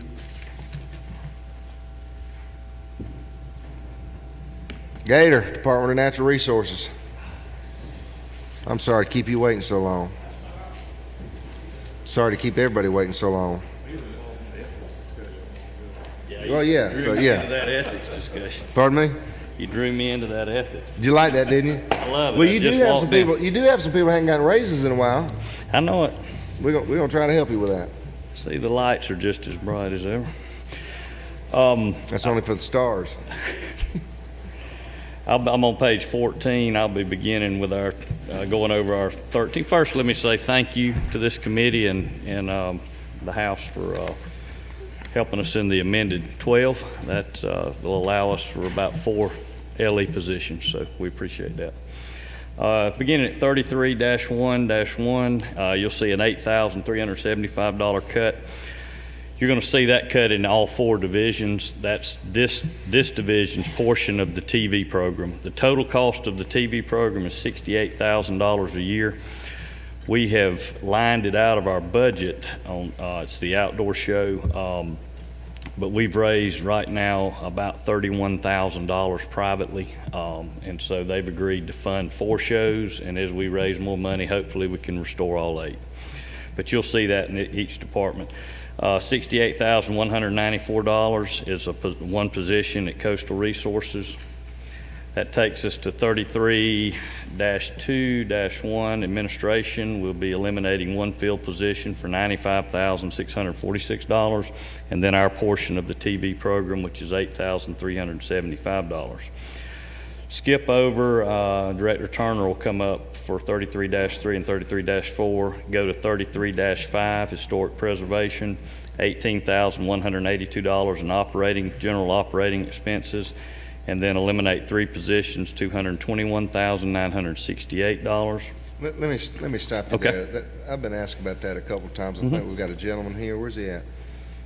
That at the appropriate time we may ask for 2 or 3 minutes from. What is the total budget of the historic preservation? Would you have that, Todd?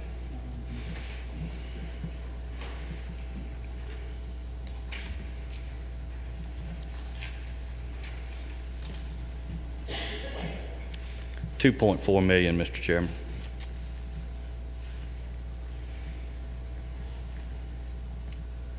All right, thank you. Okay. 33.6.1, it will be in parks and historic sites. Personnel services reduction of $325,644.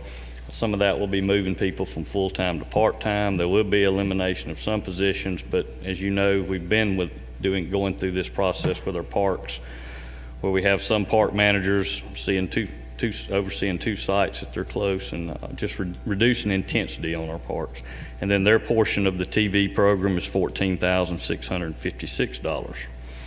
Skip over Solid Waste Trust Fund. Director Turner is here to do that, and that'll bring you to Wildlife Resources, 33-9-1. This is another personal services reduction of $532,015, and that'll be eliminating 7 field and 5 vacant positions to do that. At 33-9-2, as you know, there's legislation moving through to restructure the Georgia Aviation Authority. This is money that will move over, have a 0 budget impact on our department, 744-140. 33-9-3 is just the wildlife resources portion of the TV program, and they have the largest portion because most of the shows are non-game in nature. So, Mr. Chairman, that brings us to bonds. Let's go back. Let's go back a little bit.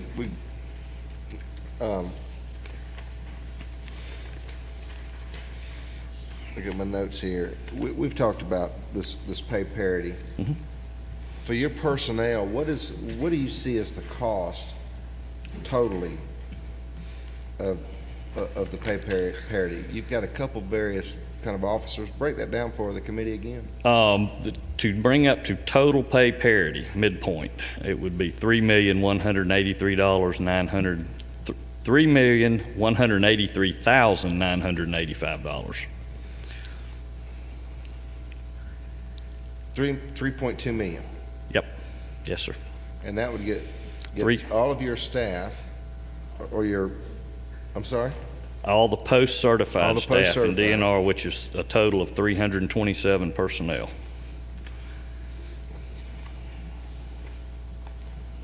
going to let the Chairwoman of Natural Resources hit on some of this. It's come to my attention that our agencies, a lot of times they go solo when they have to perform their duties.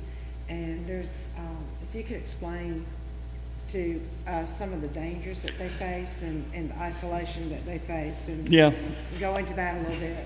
Well, we have probably the most unique mission. I'm kidded by the folks at Workers' Comp. I'm the only department. I lead the state in alligator bites. So DNR does have a unique, and it's also said that I'm the only one with an Air Force, Navy, and Army in my department. As you guys know, out in your districts, they 24/7, 365 also support your local law enforcement. We have the four-wheelers, we have the boats, we have the helicopters, and go places where people can't go. 24-hour call. It's getting tougher and tougher. We had a high water mark of 237 officers, I think, in 2007. We're down to 170 now. And if you divide that by the number of counties, you think, well, we got one in every county, but that's not necessarily true, because we have to intensify our presence around Lake Lanier, Lake Allatoona, and where we have bodies of water, and also on the coast, because we're in charge of saltwater fishery management and enforcement as well. So I couldn't be prouder of them. As I said, they have a unique mission, and well, I'll just say they're the most dedicated law enforcement people in state government. Further follow-up, at one point in time, I think it was around 2008, we were almost at the level of doing quasi-parity for some of them, and then our budget tanked. So Plummeted. if you'll speak to that, because we made an attempt before and couldn't honor it, I guess. I don't know all the particulars. I was in the House at the time, and I remember the discussions, but I think it was just budget realities were the reasons that we could not at that time. Thank you, Mr. Chairman. I made that point just because it's been an issue before us for some time. Thank you, sir. Thank you, Madam Chairwoman. Gator, I'm going to shoot you straight. It's part of the, we deal in the realm of Joe Q. Citizen. A lot of us in here kind of play inside baseball because that's what we do. And I think part of the problems on the pay parity is maybe everyday citizen of Georgia who's working hard and going home at night. I'm not convinced that they know how much law enforcement you do. Yeah. I mean, I think that's a challenge to get your message out, because if we go down this track of pay parity, there's going to be other groups that you know. And I've heard it. It's going to be teachers and others that are going to sit there and go, you gave pay raises to park rangers, that you're going to have to help us with that message. I agree with you, Ed, and stand ready to do that. We are very for the people that need us, we're very visible, but I agree. We do our job, and my guys, our guys, do their job, and ladies, and morale's been great, and like I said, they're just so dedicated. They're not ones to toot their own horn. They get it done. But I'm concerned sincerely. I am sincerely concerned that people view you as state parks and forest rangers sometimes, and don't really appreciate the law enforcement angle of it. And I just really wish that your department would do a better job of promoting that angle.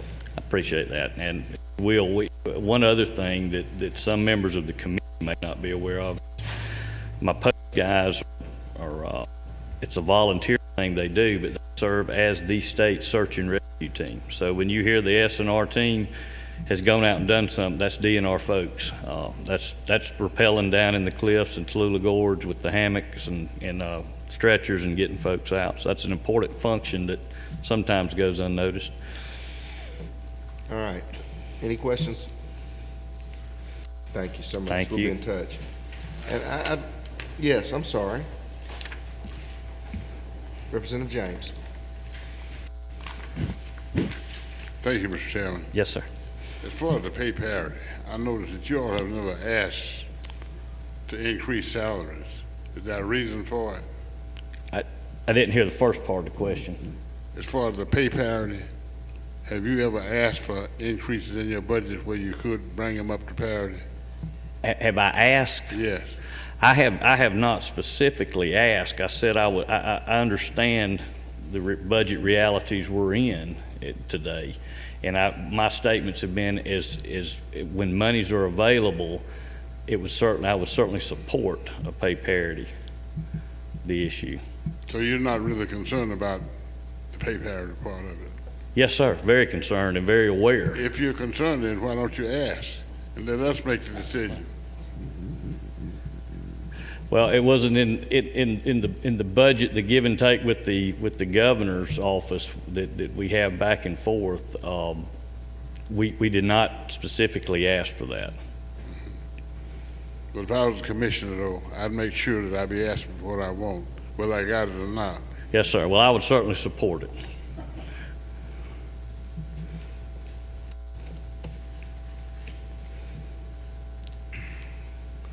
Now, Lynn Moore, he can ask us, and then he's going to turn around. I'm going to say, well, Lynn Moore on the committee didn't fund it. I'd rather not ask. I certainly respect, Representative James, the challenges y'all have with the budget. Yeah. They're going to blame us if he starts asking. I understand, and I agree. Chair Smith. Thank you. Just one final follow-up question. I guess to put an emphasis on the fact that you think pay parity is important, would you choose pay parity over filling vacant slots? Yes, ma'am. Okay, so I would. you are, and with that answer, saying Yes, it's ma'am. important. Thank you. I think that we need to reward the folks that are working harder now. They're doing their mission and covering the state, but I would rather reward them for what they're doing than add new slots. Thank you. Thank you. Thank you, Commissioner. I'm going to give a few minutes to Mark McDonald real quick on the historic preservation. Thank you, Mr. Chairman and members of the committee. I am Mark McDonald. I'm the President and CEO of the Georgia Trust for Historic Preservation, and I really appreciate you giving me the chance to speak. I will be respectful for your time. I really deeply respect what you're doing. I know how difficult it is, and as a Georgian, I appreciate it very much. We would really respectfully request that you restore this $240,000 cut that's in the governor's budget for the Historic Preservation Division. As you all know, Georgia's got such a rich history. We were one of the original 13 colonies. We have Revolutionary War history, Civil War history, Native American history with the Trail of Tears, of course, civil rights history. We really have it all, and we have 20,000 registered historic buildings in the state, over 400 local historic districts that are maintained and established by our city governments and counties across the state. These factors are major economic drivers in our state and really are important to quality economic development in the state. In the past 3 years, this small branch of government, which is primarily funded by federal pass-through money, has endured $780,000 of cuts in the last 3 years, and 8 positions have been eliminated. So there's been a lot of damage to the effectiveness in this.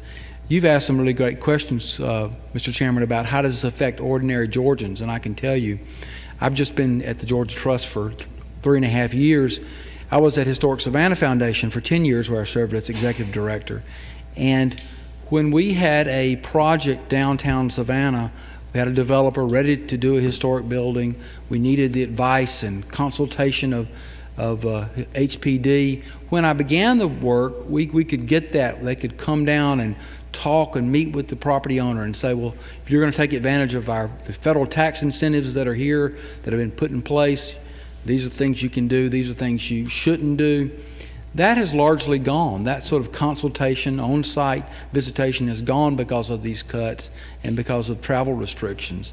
And with further cuts, I greatly fear that there won't be any consultation and it'll be very difficult to get reviews, and that really affects the developer's ability to pull these projects forward. So they're important, not just in Savannah, but Bainbridge, Monticello, all across the state. We need that kind of consultation if we can get our main streets revitalized, which is really important. Your total budget's now $2.4 million? It's not my budget. I work for, yes, the one I'm speaking of, yes, sir. Right, and does that include the federal dollars? Yes, sir. So how much state dollars do you have? I don't know the answer to that question. Maybe BNR knows that breakdown. The other thing that we're really concerned about. I want to get my mind around this. Of course, yes, excuse me. That $780,000 that's been cut, is that over the top part of your budget, or is that state dollars specifically? Those have been the state dollars, specific state dollars since FY 208. And can you tell us that $780,000, how much that's affected the amount of match or money you've gotten from Washington? I would defer to the budget people. How much has that affected a match from Washington? Well, let's go back. The state portion of the budget is 1.38 million. The state port is 1.38 million. And that 780,000, you're saying is all state budget cuts? Yes, sir. Okay, so how much have you lost in federal dollars because of that? You haven't lost any federal dollars.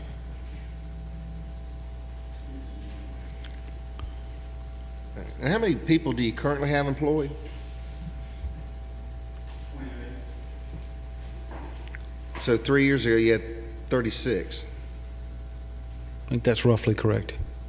Okay, because you said you've lost 8 positions. Exactly. So it'd be 36 people 3 years ago. Some of those positions, I'm pretty sure, just to be totally honest, were unfilled positions that they were trying to fill, that were vacant, and since there were budget cuts, they just didn't fill them. Yeah, we've kind of learned that trick a little bit. Okay.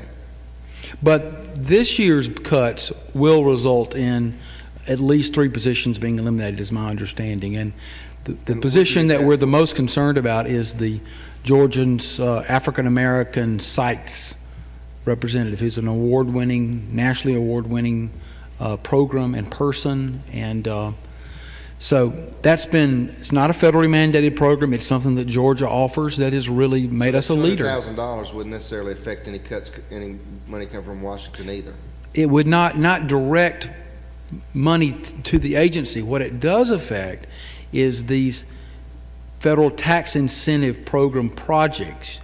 See, the federal government offers a 20% tax credit for investors who rehabilitate historic buildings that are listed on the National Register.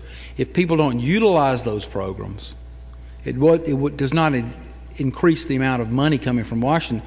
What it does is decreases the amount of investment that Georgians are making that is incentivized by these federal grants. Right. And you said the $200,000 would come from what program? I think I heard $210,000 today of state funds, and there was some administrative money in that too. And the one we're really concerned about is this African American Historic Network, Historic Resources Network. I want to ask you about that historic network that you referenced. How does that affect Bainbridge and Savannah and Monticello? Because that person has built this network of volunteers and committee members all across the state who are identifying African American historic sites in all 159 counties and working with constituencies to try to get those sites rehabilitated. So that has one person, you said? It has one person, and she has an intern. One person and an intern. That's my understanding.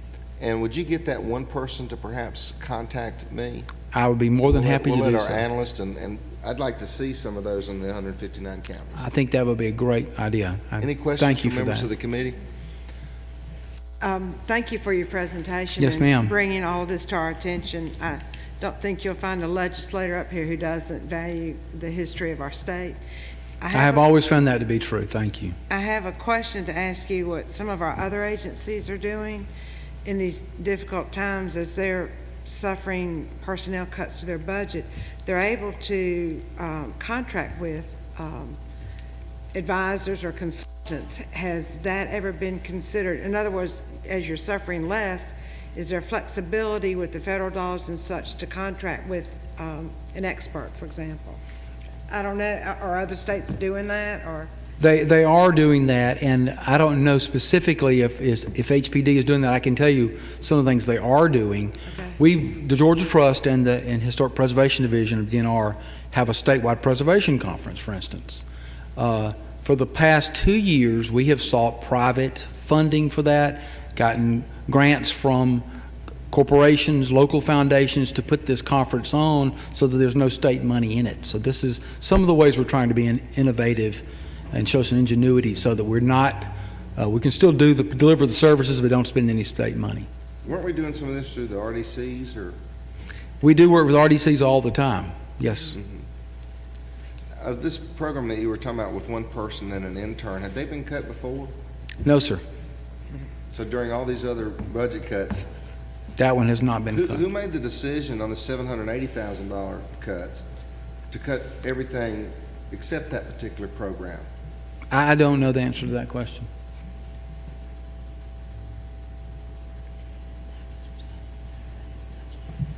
And that's a pretty good deal, 5 years of budget cuts and one program hadn't been touched.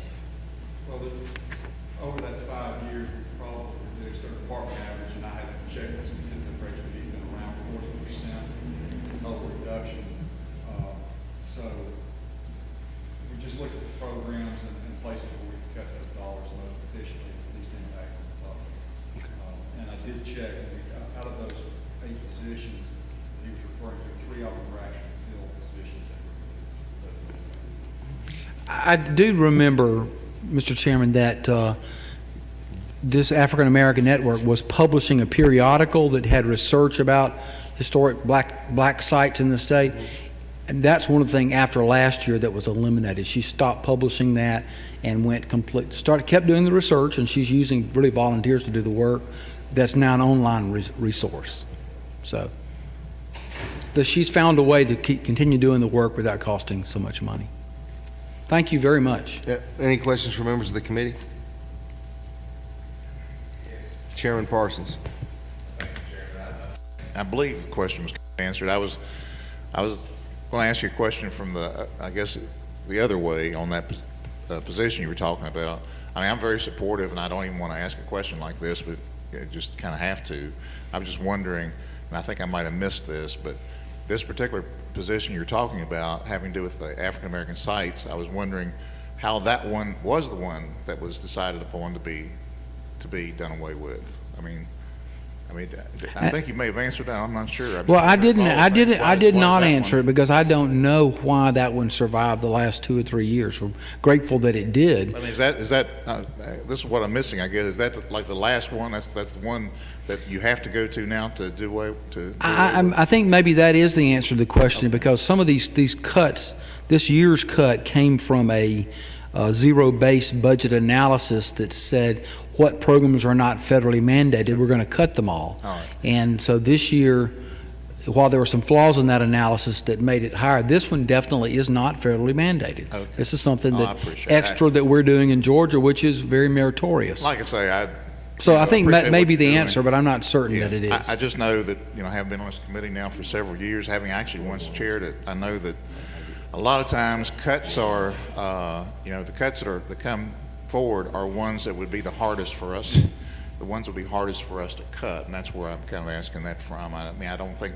that y'all would, that would be the thing at all. I just wanted to kind of make sure that isn't what it is. I mean, sometimes something like that, it does sound like it would be a really good thing, and you hate to cut that. Kind of puts us in a position, well, we don't want to cut that for sure, and so that's kind of where my question was coming from. Okay, thank you. Thank you very much. Thank you. Yes, sir. And least, but certainly not last, well, I guess you actually are today. But we're going to make it up to you. We promise down the road, environmental protection, hazardous waste, and solid waste. Yes, sir. Mr. Chairman, thank you. It's good to be with you and members of the committee today. Judd Turner, Director of EPD.